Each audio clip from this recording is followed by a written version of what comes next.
আমরা মুসলমান হই, কলেমা পড়ি, লা ইলাহা ইল্লাল্লাহু মুহাম্মাদুর রাসূলুল্লাহ। আমরা নামাজ পড়ি, রোজা রাখি, আমরা যাকাত দেই, আরও অনেক আল্লাহর হুকুম আমরা পালন করি, আমরা ইমানদার হই।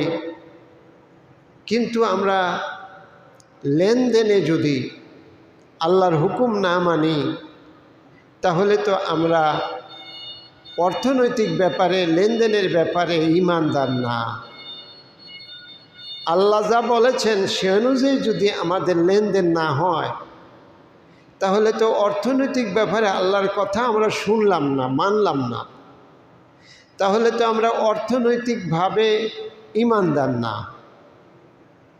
অর্থনীতির যে অংশ, ওই অংশে আমরা ঈমানের বিপরীত